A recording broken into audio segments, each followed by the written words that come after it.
Welcome to Back to Basics, a podcast where we return to the wisdom that has been with us from the very beginning. In a culture that's drifting further from the truth, we're finding our footing again in faith, family, and the timeless ideals that lead to true physical, spiritual, and emotional health. Join us weekly as we explore candid conversations with leading health industry experts, thought leaders, and healers as we get back to the basic values that make for a healthier world. I'm Anna Montanaro, your host, and you're listening to Back to Basics. Hello, everyone. Welcome back to Back to Basics. I am so excited to have you here today. We are talking to my friend, Emily Rae. She's known as Little Rae of Health on Instagram, if you don't know her. I was introduced to you through Natalie Underberg, who we both love, adore. She's the best. And if you haven't listened to my episode with her, go back and listen to Dr. Natalie Underberg. She is also very into the fertility hormone world. But Emily is a holistic health coach who has had turned her personal struggles into a mission to help women across the world take control of their health. Once a described PMS monster plagued by hormonal acne and carrying an extra 20 pounds, Emily has transformed into a period unicorn with clear skin and pain-free periods. Over the past 5 years, she has amassed a following of over 300,000 followers across platforms, and her courses and content have helped over 20,000 women balance their hormones naturally using nutrition and lifestyle changes as God intended without relying on Big Pharma to fix them. Her mission is to create an army of women who ditch hormonal birth control, balance their hormones naturally, and learn how to track their cycles to take back their health, fertility, and true femininity. Okay, so let's start with a heavy hitter. Yes. This is a yes or no. Ready? Okay. Is hormonal birth control a psyop to make us marry low T beta boys that we eventually hate when we get off the pill and smell their low T pheromones, and then we have children with them and stay in the workforce because we don't want to be home with these men? Yes or no? Yes. Yes. It does many things, but I want to say yes. I knew it. That's the show. Thank you guys That's so much it. for joining. That's it. Cut it here. Yeah. We'll see you next week. Hope you loved it. Okay, but for real, hormonal birth control, there's so much to talk about. Why is this like such a plague for women in terms of the fact that so many women get on it for obvious reasons? Mm-hmm. So many women stay on it. And then, we all have these crazy issues with PCOS, endometriosis, infertility. Is that related? Absolutely. Absolutely. Yeah. Yes. And the crazy thing is, there's so many facets of birth control, so many side effects. And I think the one that no one talks about is like the t-shirt test, the low T stuff, the one where you get off birth control and suddenly your fiance, you can't stand him. You don't want to marry him. I've gotten DMs saying I almost got married and I got off birth control and I broke off my engagement, which is insane. That is beyond wild. So what you're talking about, just to be clear for the audience, is there's a study, right? Yes. Tell me about the study. Yes, the t-shirt test, the sweaty t-shirt test. You could look it up. And basically what they had women do, women that are on birth control and women that are not on birth control, they had them smell sweaty t-shirts. So smell men's pheromones. They're like, cortisol, pheromones, all of that stuff, testosterone. You can smell that. If you're on birth control, essentially what's happening is it's like shutting down many different systems, but the connection between your ovaries and your brain, and it's doing a lot of things, basically putting your body to sleep in a lot of ways. And so what they found is that women on birth control, they chose the men, like they asked them, which smell did you prefer? The smell that they chose was the men that had the most genetic compatibility, which is crazy because you don't want that. You like want marrying the your most brother. Opposite genes for the most like resilient offspring. So when they chose, men with genetic similarities, which is again the opposite of what you want. The other thing it does, they also ran a study where they tested women. I don't know what the study. I'll send it to you so we can link it in the show notes. But they showed women different pictures, like mock-ups, right? Drawings of men with slightly different features. So men with slightly more feminine features and then more masculine features. They found the women on birth control tend to choose like the more Harry Styles looking men. So the more feminine men, the more soy boys, the beta boys, that kind of stuff, versus women off birth control chose men with more masculine features, stronger jawlines and things like that, which is crazy. Can I tell you something? What? This happened to me. No. Yeah, it did. Like, okay, when I got off birth control stopped using any sort of hormonal contraception was it was like a year or so before I ended a long-term relationship and met my husband, like 3 months later, or re-met. We've known each other forever. But I was attracted to these guys who were like, not in my head, in practice, I was attracted to these guys that were like on the skinnier side. Like my mom always said that I liked guys who looked like princes. But if I was asked my type, my friends would always say, because I would say this, like my type is a guy that looks so masculine that if I have a daughter with him, I'm like scared about what she's going to look like before she's born, because they have these like strong jaws, and that's my husband, like strong jawline, like looks like a lumberjack basically. But this is real. It's 100% real. And again, out of all the side effects that birth control causes, I think this is the one that people talk about the least. And I actually think it's one of the most like sneaky, pervasive ones that people don't realize, again, because most women don't get off birth control until they're ready to have kids. So they've gotten married. They've made the decision of who they're going to spend the rest of their lives with. And then they get off birth control. And I think these are the women that complain about their husband a lot, like secretly like hate him in a way. Yeah. They can't stand him. Yeah. And so it's so interesting, and it really is like, you won't like the smell of them, like, which is so wild. I think it is wild. But again, this is something that I've experienced where like you should, this is going to sound weird to some people, but you should love the smell of like your husband's musk. Yes. Like of like him in a sweaty t-shirt, to use the sweaty t-shirt study. You like should therapy. be attracted to, yes, it is like therapy. It's like, and my protector has arrived. You know? Men should be sweaty. Men, and you know what? I will say, this is a side note. I was obsessed with, on Instagram, you said something like, men should not be home often. Men should be men should be working. Yes. Someone said to me, does it bother you that your husband is gone and away all the time? And I go, hot take, men should be away. Obsessed. Yep. Like men should be away. Men should be sweaty. Men should be away. Yep. Like, it's like, a guy who is constantly at home is a problem as far as I'm concerned. My mom always said to me, she's like, you should thank your lucky stars that your husband is away doing something that like lights him up, because a man who is at home, who doesn't have passion in his life, who is unfulfilled, that's a scary situation. Okay. 100%. So we're talking about pheromones. We're talking about hormones. We're talking about mate selection. And a lot of this circles back to being on hormonal birth control. Can you talk a little bit about your story with hormonal birth control and sort of what it did to you, and how you kind of realized like, hey, this is actually like a huge detriment to women's health? Yeah. So I got on it at 15. I think a lot of women did. I don't even really remember why I got on. Like I think my sister got on, and then my mom was like, okay, we'll put you on. Again, no conversation. It was like, okay, we'll do this. So I got on at 15. And again, I think I got my period at 13. So I hadn't had it that long, but it wasn't horrible. Mm-hmm. But I got on, and I mean, for the first 5 to 7 years, it was fine. I was on the pill.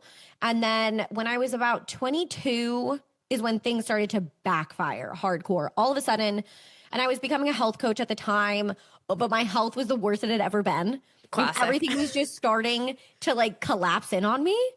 And it's really scary when you're becoming a health coach and you feel sick and you're gaining weight and you don't understand why. Like a year ago, I had been like what I would have called the picture of health.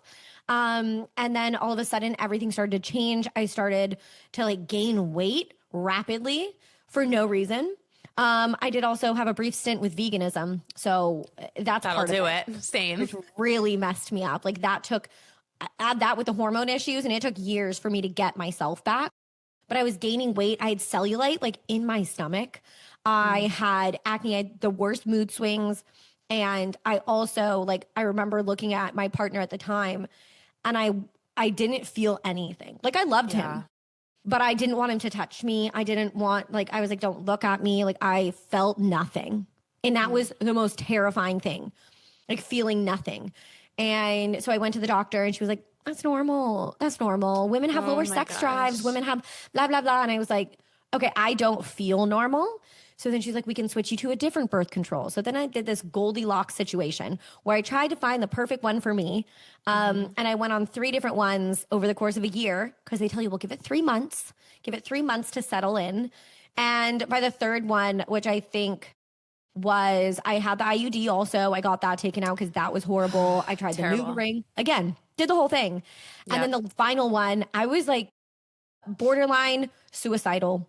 I was so depressed. I couldn't get off the couch. I had like this like conversation happening in my head. I was like, go for a walk, get in the sun, get outside. You'll feel better. I like physically couldn't get up.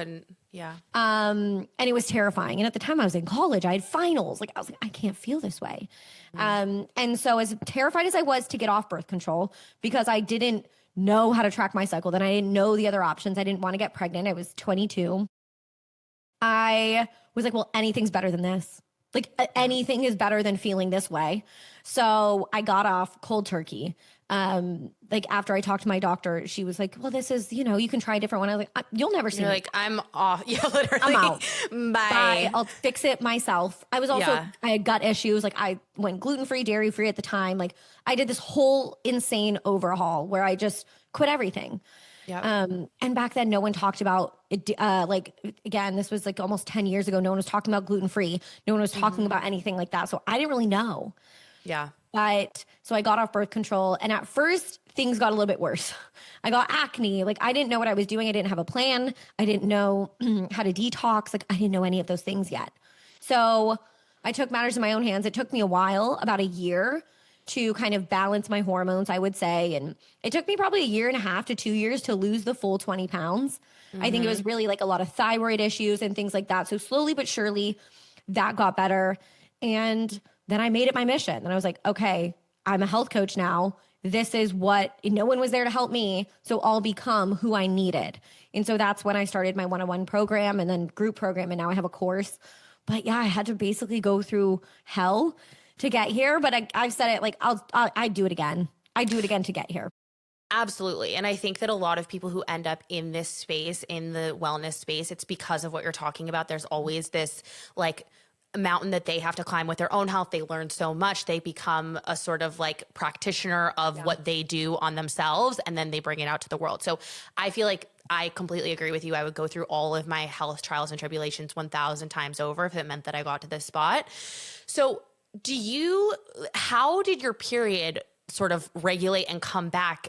Did you have, it's funny to me, you hear now, I felt like such a know-it-all a few weeks ago. I was talking to one of my girlfriends and she was talking about being on an IUD and she was like, and I'm about to get my period. And I was like, can I say something to you? And she goes, that's always the worst when you're like, can I say something to you? And she's like, yes. And I was like, that's not a period. That's withdrawal bleeding. You do not have a period on birth control. So can you talk about, were you having gnarly withdrawal bleeding, AKA quote unquote periods on birth control, and that's when you were like a PMS monster?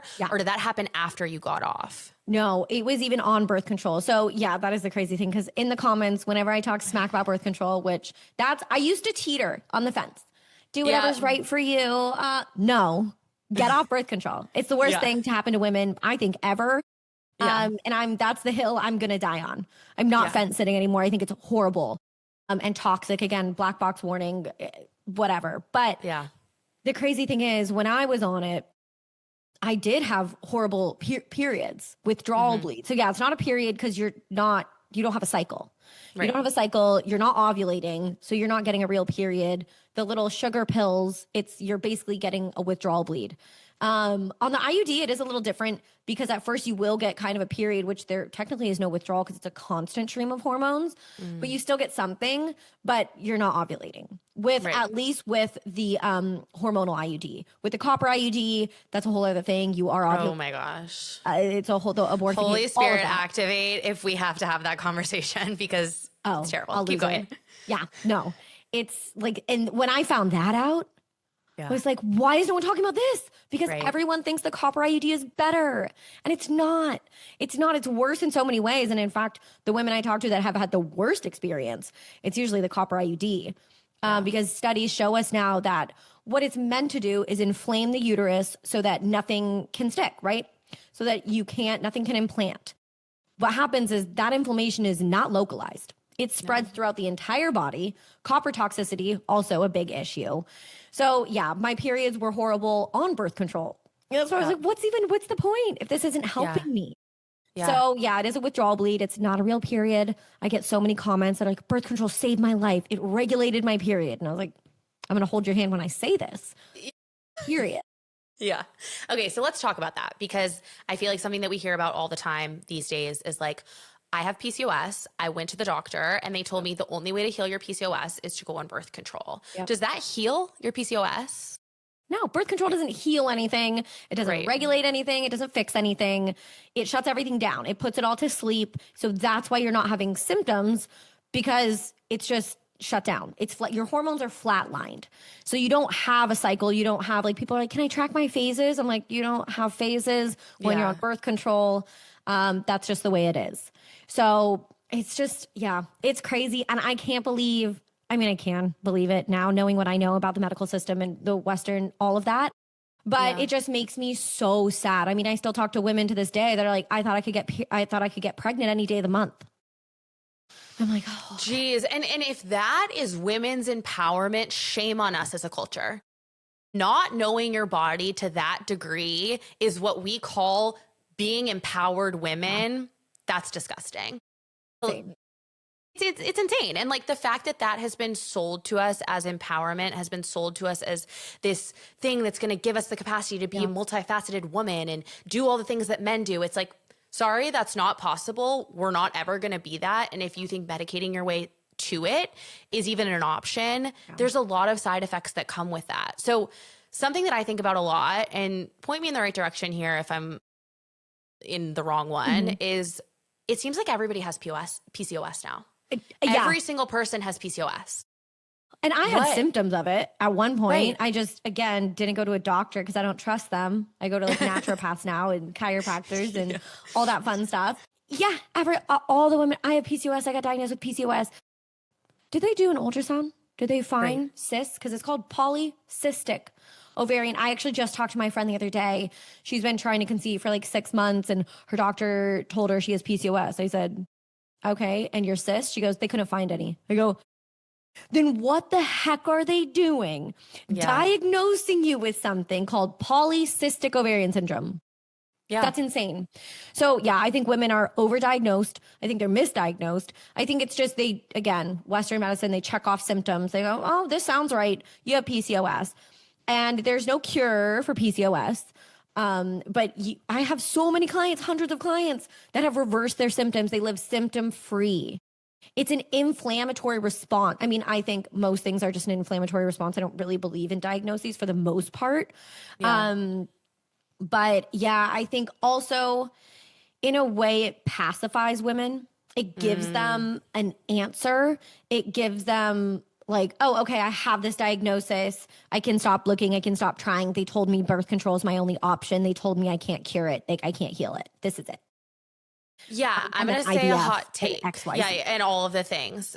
This is a very hot take, but I think, and I come from a background of I had cancer. Like I had a serious diagnosis. I did not know that until like 2 days ago when you said it on your story. Yeah. Oh my gosh, your story is crazy. Thank you. But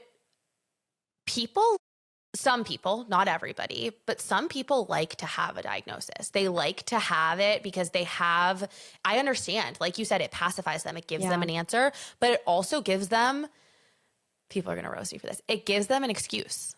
It gives them an excuse of, oh, well, I have to be on this because I have this. I have to be on birth control because I have PCOS. I have to be on birth control because I have endometriosis. Yeah.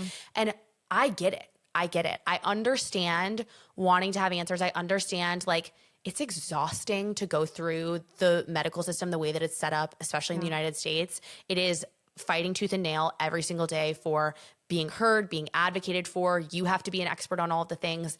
But at the end of the day, many of these things, especially women's hormone-related issues, are curable. Yes. I mean, I would say at least you can live symptom-free. I think most things are curable. That's my hot take. Okay, good. Yeah.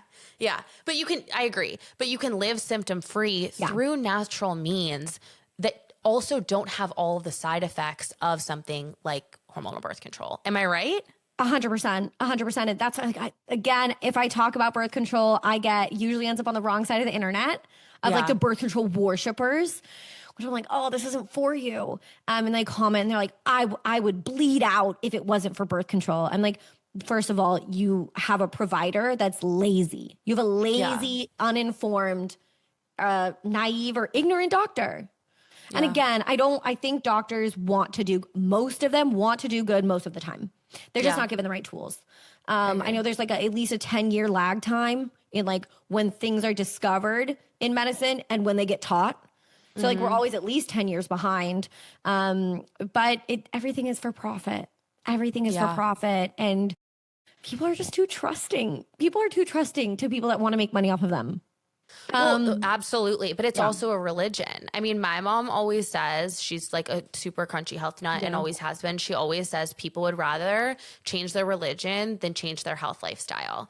People look at their doctors and treat them as God in their lives when, like, listen to this one. One of my girlfriends, her mom was just diagnosed with, they said it was cancer. She had like a squamous cell on her face, and they were saying like, on her face, you're going to have to do radiation that will probably disfigure you and on your face, and you're just going to have to live this way for the rest of your life. We'll try to correct it with as many surgeries as we can, but like if you don't do this, the cancer is going to spread and you're going to die because it's affected. I think it's said like over 100 cells on her face.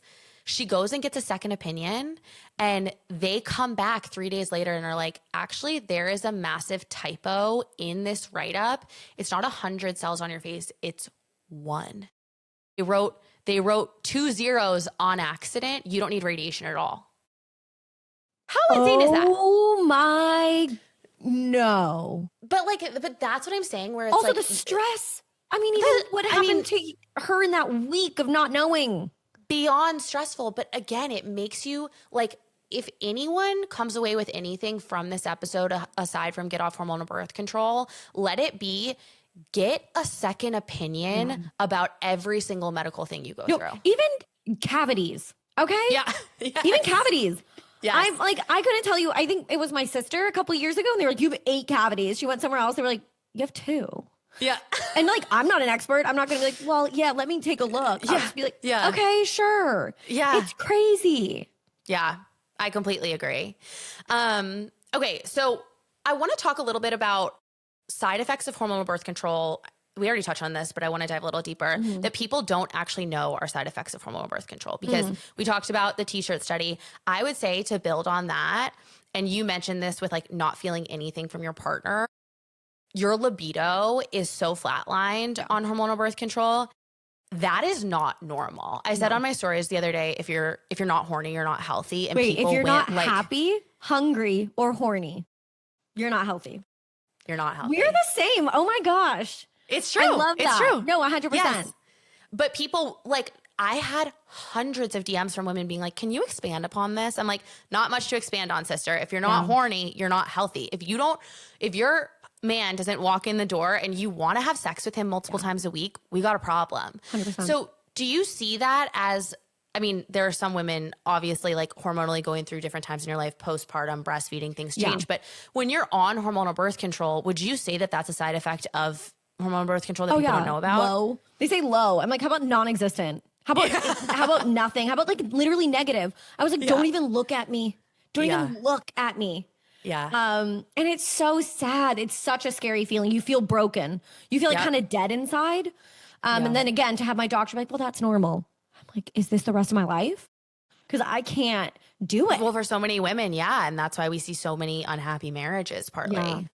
It's so, again, there's so many facets and so many pervasive, sneaky ways that hormones and birth control and all of this messes with the household. I mean, I go as far even to like, women's liberation and feminism and getting women in the workforce and the hustle culture and like all of that. It's all a psyop. It's all a plan that was put in motion decades ago. And I know that sounds scary, but it's true.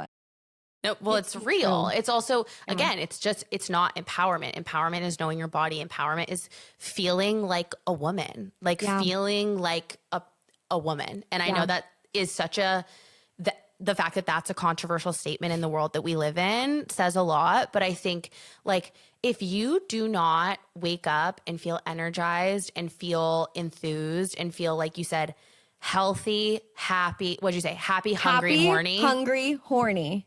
Yeah, you should have them all. Yeah. You should feel hungry in the morning. It's a good sign of metabolism. You should feel hungry. You should feel happy. Not all the time. You will have low moments, but you should feel happiness. And you should be horny.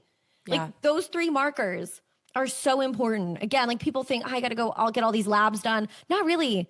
Actually, like in my program and with my clients, I don't run labs. And there is a time and a place for labs. Of and course. I will refer them out. But most of the time they're like, well, I'm like, if you feel terrible, it's going to tell you there's something up. And you can't play whack-a-mole. You can't focus on one. All hormones work together. So you need to focus on like foundational metabolic health and then spend money on labs. But it's not, again, they want to reach for something medical. They want data. They want something proven. They want something they can read, something tangible. They want someone to tell them exactly what to do. Which I understand that. I understand that because it is scary, especially, again, if you spent 10 years on birth control. And, you know, again, not to go into the whole thing, but I know you're on the same page, but like public school and just becoming this person, this kind of thoughtless person that doesn't critically think. It just has turned us into people that don't seek answers from ourselves and from God and the way that God designed us. And there's just like this lack of trust there. Yeah, absolutely. And I think it gives, if you outsource your intuition on something that is so personal to you, or as personal to you as your health, what else are you willing to outsource your intuition on, right? Yeah. And that's all of it. Okay, cool. So obviously we mentioned not being horny. What are other things that you see women who are on hormonal birth control dealing with that they might not know is a side effect of hormonal birth control? Acne, for one. Acne is a big one. And they think, oh, I go on birth control to heal the acne. It gave me acne. It can make acne worse. No one talks about that. Migraines, huge one when it comes to hormonal birth control. Headaches, migraines, fatigue, pain with sex or dryness, side effect of birth control. So there's just like, what else? I mean, you lose muscle mass and bone density. And think about this. We are giving birth control to 13-year-old girls whose bones are developing. Yeah, that's scary. Or who's like, again, I talk about someone at 13, young women are being put on birth control at 13 or 14. Their period just came online. Okay. Yeah, literally. Going to be a little funky. It's going to be a little irregular. Like when women get a period back postpartum at first, sometimes it's wonky. It like it's trying to figure it out too. Yeah. And so if right away you slap birth control on it, you now just have this like sleeping, like the second you get off birth control, it's going to wake back up. Everything's going to come back, potentially worse. You know, it can trigger autoimmune conditions. Big one, it affects the gut. Big one.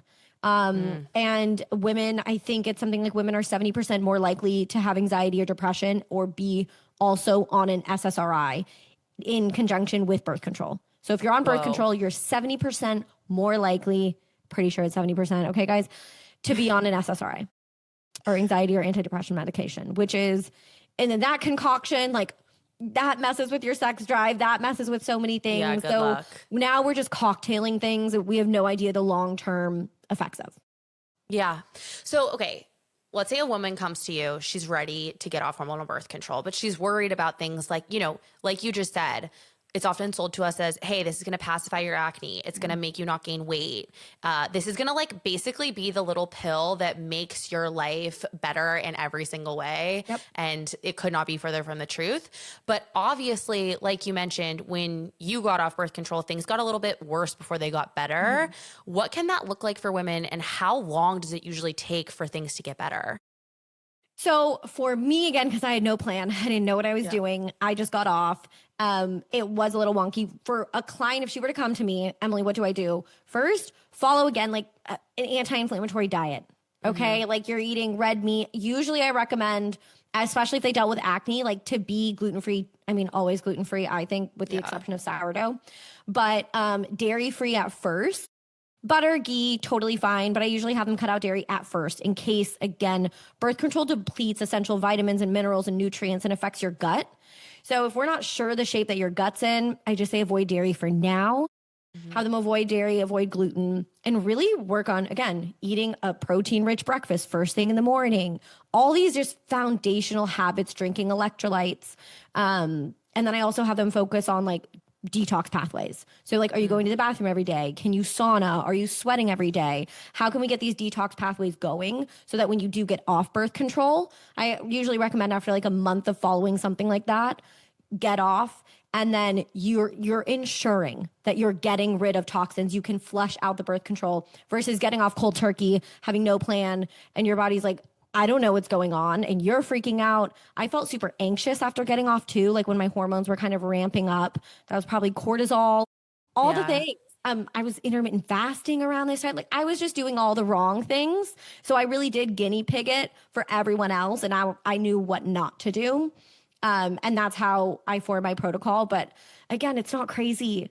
Like my protocol is not anything insane. Yeah, it's to me, simple. common sense. Yeah. Well, and I think that's the whole point is like that's why I named this show Back to Basics, because it's like, hey, you don't need all of these crazy labs, crazy supplements. Like, can that be healing when you are at a certain level of health? Sure. Yeah. But what you really need is you need to eat a nutrient-dense diet. You need to go outside every single day. You need to poop every day. Yep. You need to like watch your mind and the things that you think. And basically, if you follow those things, you're going to be a healthy person. It's not easy, but it is very simple. Yeah. Get off your phone. Get off your phone. Amen. Like, that's one of the worst ones. I mean, even like, and I get sucked in sometimes too.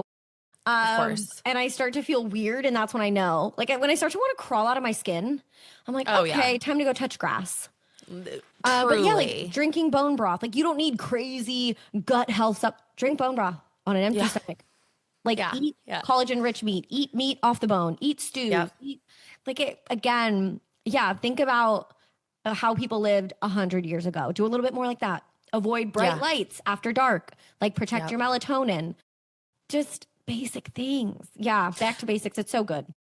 I just got those. Have you seen the night glasses from Goop? No. I'm going to send you the link. I just got them. I just got a notification that they're delivered, and I am giddy to wear them tonight. Gosh. Like, I cannot wait to just sit in my bed with my little Kindle and my little glasses on. Anyways, sorry. We just got a Goop kitchen 10 minutes from me. Stop. My sister lives in LA, and she is beyond obsessed. It's so good. That's so good. Wild. Like, I would expect it to be, no offense to GP, who like seems to always do everything right. But like sometimes when I think pre-made food, I think it's like those like cabbage salads that kind of smell like your toenails. Like it's just not that good, you know? That's so good. No, I honestly think some of it, I don't know how pre-made it is, because some of it, like the rice was warm. I got like the salmon bento box. It's like a restaurant. It's a literal kitchen.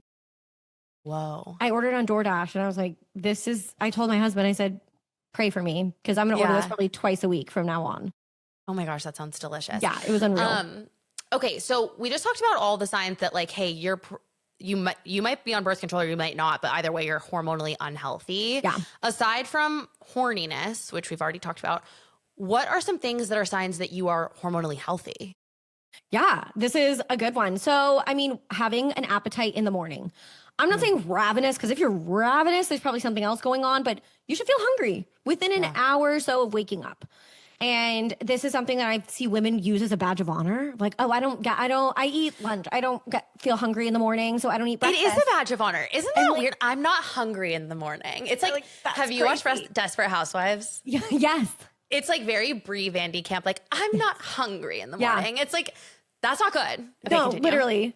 You don't get a trophy. That's crazy. It's not good. It basically, what that means is like cortisol is taking over. This is why the women that are like, I love intermittent fasting, I have the most energy. I go, that's called adrenaline. That's called cortisol. I don't know how to tell you this. You have cortisol pumping through your veins. That's why you feel so focused and so clear. Your body's in fight or flight. Oh yeah, having an appetite when you wake up, feeling good when you wake up, not like still feeling tired, being able to wake up easily. Ideally, without an alarm, depending on what time you wake up. But yeah, feeling well rested when you wake up, having an appetite in the morning, having a regular cycle, which can be, every time I say that, it sounds like I'm saying having it irregular, having a regular cycle. So every like 25-ish to 35 days. So like 25 to 35 is considered in the normal range, which again, I talk about like common versus normal. And just because things are normalized doesn't mean, again, it's a whole thing. But I have like a 28, what would you say is days. optimal? 28, 29? I really truly believe, and like men have a 24-hour cycle. They cycle with the moon or the sun. We cycle with the moon. And I truly believe that. And so the moon cycle is 28 days. So I think a healthy cycle is with the moon. So 28 days. Yeah. So I am ovulating right now. And have you seen the moon the last few days? First of all, my sleep, I don't even need to see it to know. No, my sleep gets wonky. Me too. My sleep is, when I tell you, like, Oura Ring score 65 every night, which is really so gnarly. But I was driving home last night and I look up and the moon is like touching the ground and it's yellow. Yeah. And I'm like, oh, well, that's why I feel this like ovarian pull and like I'm sleeping like trash. But anyways, yeah, we do. So we follow a moon cycle and that's very real. 100%. 100%. It's not witchy. It's like if God designed everything and the sun and the moon and all of it. Like everything was so perfectly. It's so fascinating. I think it's the coolest thing. I don't know. I think it's so crazy. So yeah, like men have a 24-hour cycle. Women have, I would argue, 28 days is the most regular, 4 weeks. Yep. And so, okay, regular cycle. What about physicality? Because I think this is something that a lot of people don't want to talk about because I guess for a number of reasons, but like physically you should not look inflamed, and hormonal balance has a lot to do with blood sugar regulation. Am I right? Yes. So big. Yeah. You shouldn't look inflamed. I used to be so inflamed and I always just thought, oh, I just have like a chubby face, which I do. I have like a rounder face. Too. Not that round. Yeah. I look at old pictures and I think I posted one from the first time I was on Alex's podcast to the most recent time. I couldn't even believe the difference. I was like, is this the same person? Is that me? Yeah. So puffy, so inflamed. And sometimes it's hard to see when you're in it. Because if you've been in it for so long, like it's just your reality. Again, I just thought like, oh, this is my face. Like I just have a chubby face. No. Yeah. And so, yeah, you shouldn't feel puffy. You shouldn't be inflamed. You really shouldn't be overweight. Being overweight is a sign of a metabolic issue. It's a sign of a hormone issue too. And depending on like body type, right? Thyroid issues, we see more of like the pear shape. Women will carry it differently versus like estrogen can cause like weight gain in the belly. So there's a few different ways that we can see the way that hormones are affecting weight gain. And yeah, I gained, again, with my hormone issues in a matter of months, I gained almost 20 pounds. And I weigh 5'2". I weigh 5'2". I am 5'2". So 20 pounds is a lot. Yeah. It was a lot on my frame. Also, it was very jarring for me because I was healthy. I worked out. I ate well. I did not understand what was going on. I felt like such a stranger in my body. Felt so like I looked in the mirror and I couldn't connect to who I was seeing. It was really scary. And it was just a dark time. And I have like one picture that I'll post when I talk about my transformation and people say, you only have one picture. I go, yeah, because I was mortified. Want to have a photo shoot. Literally. Like I was, and even in the picture, I have dark circles and a puffy face and I look so sad. Yeah. I look so sad. I just want to give her a hug. But yeah, again, like you should be at a healthy weight. You should also we should be working out. Women should be working out, guys. Like what kind of workouts do you think? I mean, I think different women like different things. I prefer lifting weights over Pilates most of the time. Some women love Pilates and lifting weights makes them like really inflamed. I would say that if it does, you probably have something going on because like just lifting weights shouldn't affect you that drastically. And if it's raising your, like if your cortisol is already high, lifting weights or doing those berries boot camp all the time, stop. Orange Theory all the time, all these like HIIT classes, like more is not better. Higher heart rate is not better. More sweat is not better. Yeah. And that was something I used to believe. Like I need to feel dead after a workout. And I know. I used to have the same thing. Yeah. It's so bad. It's so bad. Okay, so can you walk me through what does a day look like in the life of someone who is hormonally healthy, a woman who is hormonally healthy, waking up to going to bed? Yeah. So again, I'd say waking up, like ideally, I mean, in a perfect world, we don't have alarms, but Yeah. you should wake up easily with your alarm. Yeah. And that starts with the night before and sleep hygiene and all of that. But easily waking up, not needing coffee. First of all, don't drink Wait, say coffee on that an empty again. stomach. So you think every woman should not need coffee, and needing coffee is a sign of poor health? Yes. Yes. I agree. They'll come after me. And I'm not saying you can't drink, like, I love to drink coffee, but I drink decaf. I love the Me too. ritual. I love the Yep. taste. But no, I've never like needed it to wake up and to open my eyes in the morning. And we live in a culture that glorifies it, and energy drinks and Alani Nu and all of these things that are at Celsius, trash, sending people to the White hospital. monster. I think Terrible. this was drugs, you guys. It's Yeah. not even regulated. Yeah. So yeah, that culture. I used to drink triple espressos. Like I loved feeling like that cracked out feeling kind of. I kind of liked it. Yeah. Yeah. And then I was like, oh, that's not, again, it's cortisol. Yeah. So now I'm much more calm. So in the morning, wake up, no coffee on an empty stomach.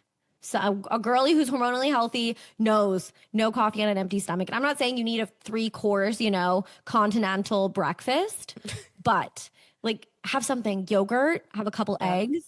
It doesn't have to be crazy because I understand not wanting to eat a huge thing at, 6:30 a.m., like within an hour of waking up, but have something so that coffee is not going on an empty stomach.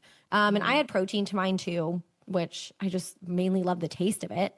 So I do that protein rich breakfast within an hour of waking up. That's super important. Getting outside. Get outside in the morning, look at the sunrise if you can. Otherwise, just crack a window, open a door. It's not the same through a window. So you do need like the actual light, but it also doesn't matter if it's sunshine. Like you're still getting full spectrum light even through clouds. So if you live somewhere where it's cloudy, that's totally fine. But just get outside. Like don't wake up and go on your phone. That is the worst thing you could do. Absolutely the worst thing you could do. And once I stopped that habit, my mornings were so much more calm. And I did this cortisol challenge with women.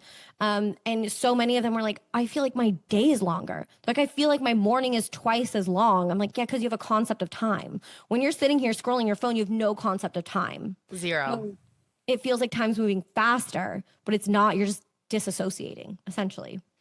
So yeah, I like to wake up and just chill in the quiet for a little bit. I read the Bible. I just sit. And then I get my day going. Again, hydrated water with some minerals, some electrolytes. You just want to start your day strong. Like be proactive instead of reactive.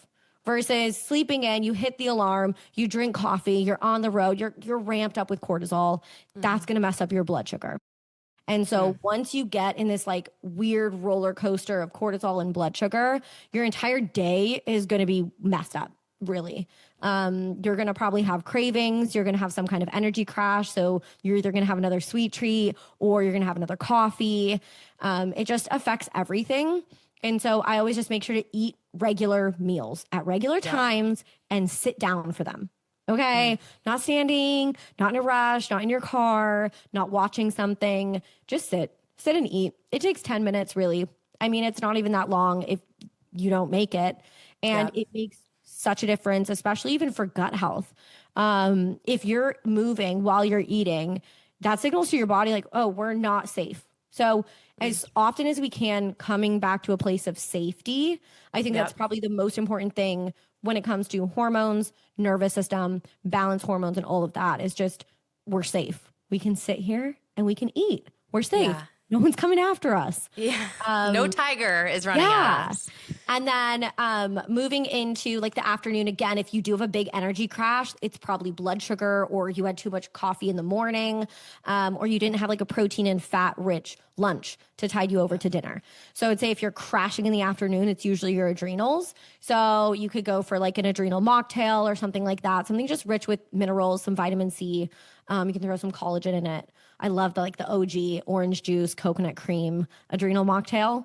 It's so good. Can you give everyone the recipe? It's orange juice, coconut cream. Yeah, orange juice. So like 4 to 6. I don't do a full cup. I do like 4 to 6 ounces. I do a splash of coconut cream.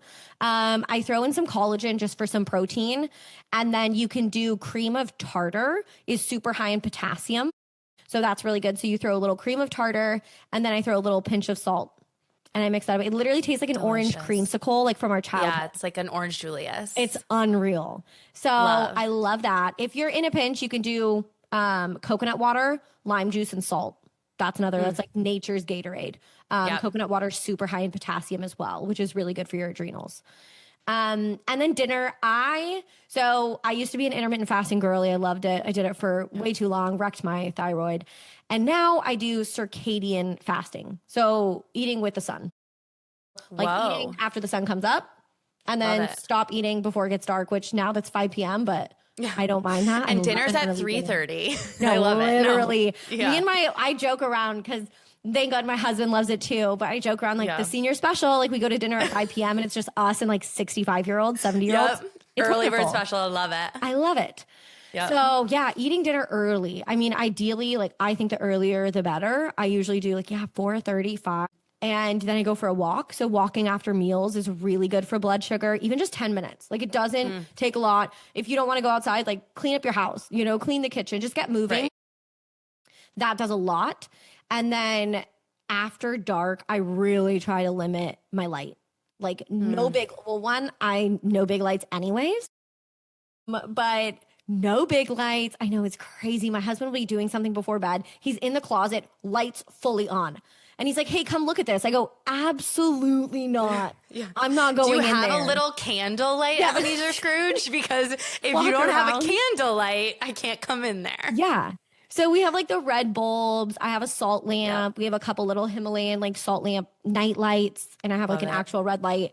And it's so calm. It's just so nice after dark. It's so cozy. It's also sexy. Being in the red light, it's hot. It is. It is. So I love that. Sometimes I play what I love to do. I play jazz all the time. Obsessed. Like I'm already on the Christmas jazz, guys. It's November, Christmas jazz. Yeah, I'm in. And then how much sleep do you think is optimal? So this is an interesting one because I hear people say all the time, women need more sleep. It's like a half an hour. It's like a half an hour more in sleep. It's not crazy. Luteal phase is more for sure. But I mean, for me, like 7.5 to 8 hours, I feel great and I wake up naturally, like after like 7.5 hours. But I don't know. I just saw this thing yesterday that was like, obviously before electricity, people were sleeping like 11 hours a night.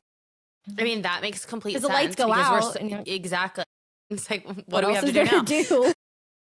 You can't phones, that's for sure.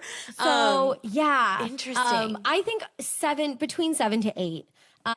Less than 7, and we need to talk.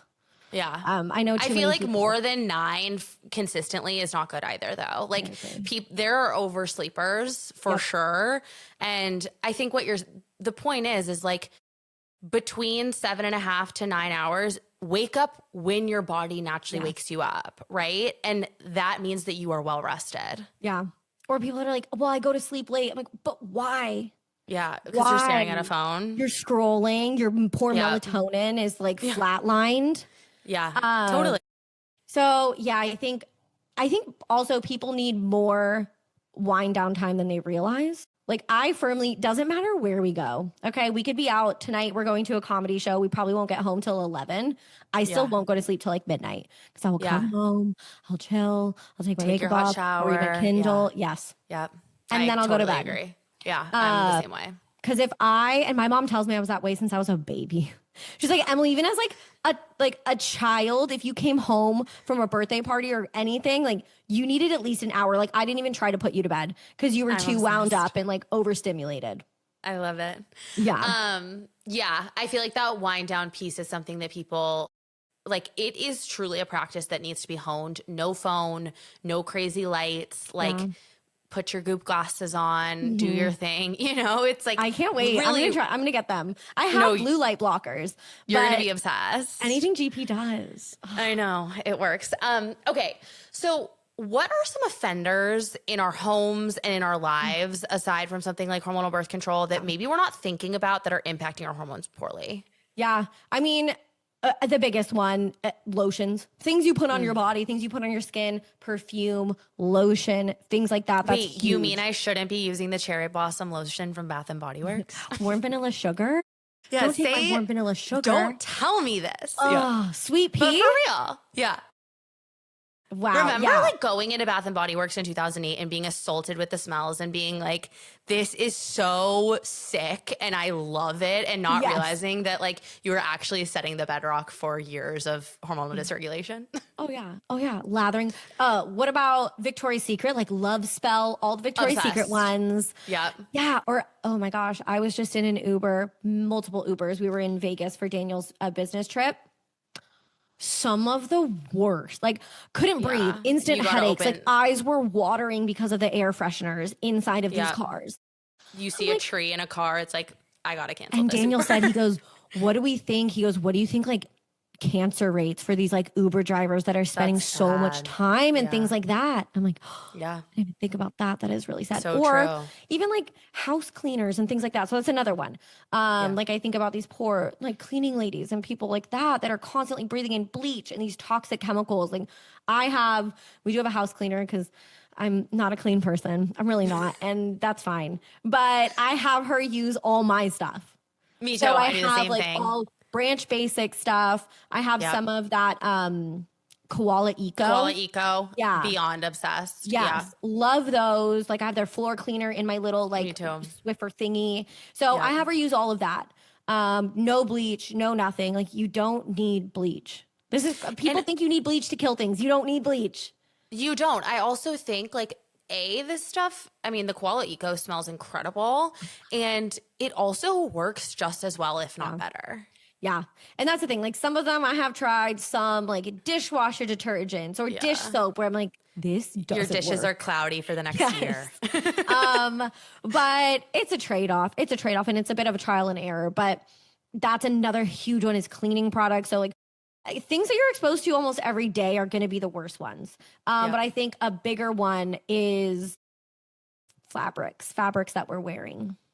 Fabrics that we're wearing every day. The women that live in Lululemon, the women that live in Lululemon and then sweat in Lululemon and all their pores are open and the polyester is seeping into their body. And then they continue to wear it. Like they don't take it off or shower. That was another thing. I remember years ago, my naturopath was like, do you shower after your workouts? And I was like Why would I? literally, I was like, not all the time. No, like my sweat doesn't stink. I was like, I feel fine. She's like, yeah, but if you're sweating out toxins and then you don't wash it off, your body just reabsorbs those toxins. And I was like, That is such a good take. I've never thought of it that way. right? Me either. Yeah. Yeah. So since then, I definitely do a body shower more often after I work out. But yeah, like that kind of thing. So things you're putting on your body every day, things you're sleeping in. So like your sheets. So having like cotton sheets, linen sheets, things like that. Also the fabrics that like flame retardants on your couch and on like polyester rugs that are off gassing. It's in the like we are in the time of Amazon and the time of like fast fashion, but fast furniture. Yeah. And Timo. so like these Temu and these rugs and God knows what is like leaching into your air. So that's another thing. And dirty air. Like you should be opening your windows every day. Open your windows every day. Get an air purifier. Take your shoes off when you get in your house. This was a big one that I like used to be really lazy about. And now I'm super serious about like taking my shoes off the second I get in the door, leaving them by the door, not tracking in who knows what glyphosate and like feces, Everything. animal stuff. Literally and feces, like, heroin. just nasty. Yeah. So those are some things. Again, when we think about things we're exposed to every single day, shower filters. I have a shower filter. I have a bath filter. They're not that expensive and they make Water such a filters in difference. general. Yeah. Yeah, absolutely.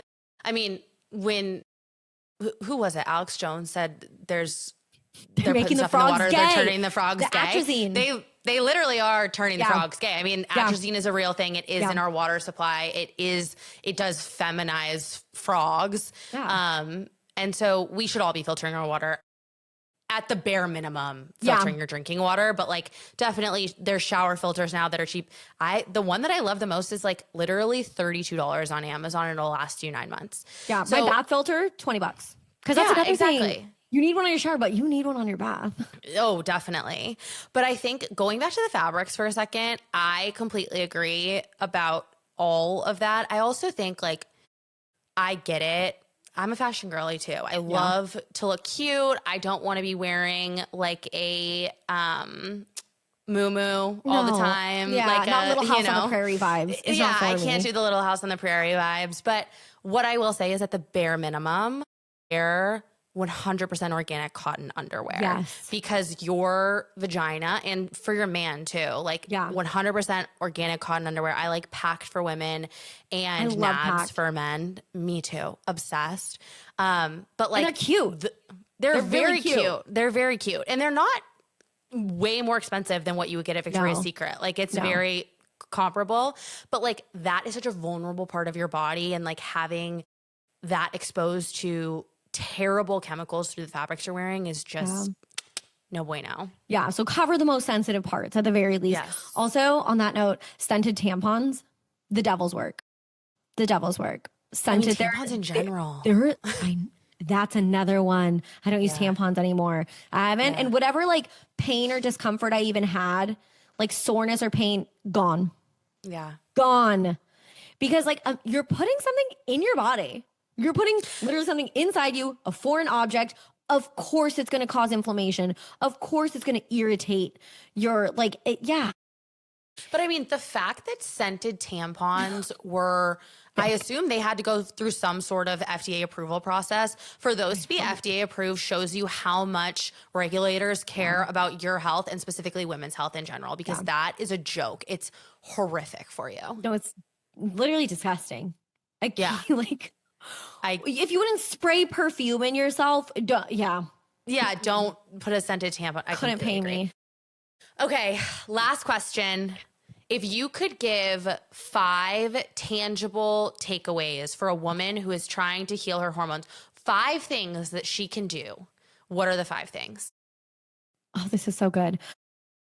Okay. 1, take magnesium. Take magnesium every day. What magnesium do you like? I take Bioptimizers because it's like comprehensive. I am so glad you said that. Bioptimizers magnesium is the hill I will die on. It also makes you regular. It makes you tired when you need to be tired. It is the best thing ever. Yeah, they're amazing. So magnesium breakthrough. I like the powder. Make a little drink at night. They have capsules too. Taking magnesium, again, I think it's like kind of a cure-all. It does so many things. So taking magnesium, having breakfast within an hour of waking up, protein-rich breakfast. Doesn't have to be huge. Eat something within an hour of waking up, especially if you're someone that doesn't feel hungry in the morning. This will kind of help regulate your hunger cues and help your leptin, which is a big deal. Leptin is really important when it comes to hormones. Avoiding screens the first hour of the day, in the last, I would say 2 hours, but ideally the first and the last hour. Super important. Buying organic when you can, because it does matter. It does matter. People say it doesn't. It does. Pesticides, glyphosate, so bad for you. Wreak havoc on your gut, which is like, again, I would argue it's almost like they call it your second brain. I'm like, I think it's your first brain. Like, I think literally. your gut is so important. Lastly, drink bone broth. I'm trying to think of like easy, like, you know what I mean? No, that's easy. I love it. Entry level. Drink bone broth. Bone broth, are you having that as like a bridge meal during the day? Are you having that in the morning when you wake up? When do you think is best, or does it not matter? I love to do it on an empty stomach. So first thing in the morning is good, or I'll do it like before dinner, like as like a little appetizer. Another random thing I do before meals, I eat pickles. Like I'll eat like 2 pickles while I'm cooking. The vinegar in them, 1, there's fiber, 2, there's vinegar, which can help your blood sugar. Yeah. So that's a fun one. Snack on pickles. I love it. Those are all very good. Okay, cool. Well, thank you so much, Emily. Tell people where they can find you on Instagram, on other social media channels as well. Okay, so I'm Little Rae of Health on Instagram. That's where I'm most active. I have a TikTok. I don't use it. I haven't used it in years. TikTok's scary. Yeah, I swore it off. I just did it when Instagram was like really not doing me any favors.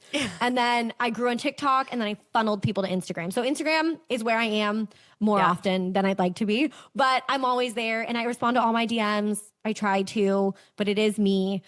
So come say hi on Instagram. Little Ray of Health is where I am. I have a podcast called the Little Ray of Health Podcast. There's like 40 episodes now, and I plan to keep coming out with more. I took a bit of a hiatus, but that is coming back. So that's probably the best place is Instagram and then my podcast. I love it. Thank you so much, Emily. Of course. Guys, thank you for listening. I hope that this was valuable for all of you. If you enjoyed the podcast, please rate, review, subscribe to the show, send it to a friend. It really does help.